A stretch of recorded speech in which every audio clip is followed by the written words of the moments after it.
bahala ka dyan. Diskarte ka sa parking. Sige, diskartehan natin to ng malupit. Yan, dikit pa kayo. Yung pinakaunang slot, ma'am, ang parkingan mo. Dito? Opo, di yun sa may, ano, dikit nyo po. Dito sa may, ano na yung halaman na yan na magandang bulaklakin. Yan. Yung dikit nyo. Yan. Diyan ko po. Okay, sige, break pa kayo. Break yan. Stop. Paano ba? Paano? Yeah, okay. Ayun, kaya biglang bumira eh. Titingnan, aalamin mo ma'am kung kailan ka aatras. Paano mo malalaman ma'am na magre-reverse ka na? Kapag diretso na. Hindi po, hindi po. Hindi po? Dapat ma'am, ano, break mo ma'am, break mo na. Stop mo na ma'am. Dito mo na dapat babasehan ma'am, dapat makita mo yung unang line. Ay, pag nakita ko na yung unang Yung may gutter doon, pag nakita mo na yun ma'am, pwede ka na mag-reverse na. Parang kagaya niya. Gusto babalik ako. Break po. Hindi kailangan bumalik. Pag nakita nyo na yung parang gutter, siya yung unang line, yung may kulay pula. Di ba tinapatan mo yung pangalawang guhit? O, yung puti. Yung puti, tapos nag-diagonal ka. Opo. Pag nakita mo na yung unang line, for example, ma'am, kotse siya.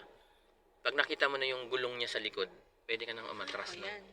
So, ito pwede na ako umatras pwede ito. na po yan, ma'am. Reverse na. Yan, breakan yung konti. Tapos ang gawin nyo, ma'am, ibalik yung manibela sa right. Full turn. Sipag sa manibela, eh. May sagad nyo po. Hindi ko pinakasagad. Hindi pa yan. Yan, matanggal yan, hindi naman natin. Tapos ngayon sa left mirror, ma'am, hintay mong lumabas yung line at saka stopper. Ang pinakahuli mong makita dyan, ma'am, dapat yung stopper. Kasi ano yung stopper? Yung ito, ma'am, yung dilaw at saka itim. Okay, hindi ko siya nakikita. Konti pang atras. Mahaba-haba pa dito. Yeah, break ng konti. Konti pa. Tabingi pa konti. Break. Tingnan nyo, ma'am. Meron ba? Wala. Wala akong stopper. Ay, merong stopper. Yung dulo ng stopper. Konti. Dito, ma'am, mahaba pa dito eh. Yan. Okay. Yan, meron na. Pwede na eh.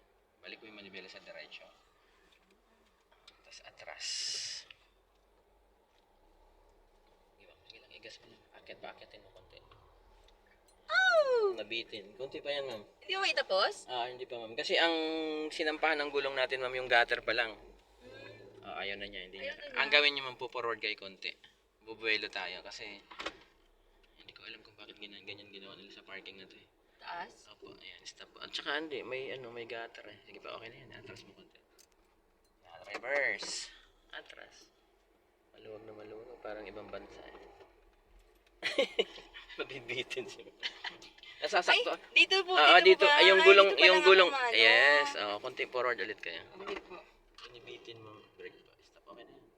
Break pa kayo. Hindi, breakan nyo pa. Di, okay lang yan. Okay na yan. Kahit maiksi lang naman yan, pwede lang yan.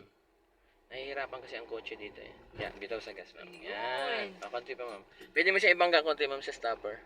Yun. Akala ko lang pagbangga kanina, yun na yun.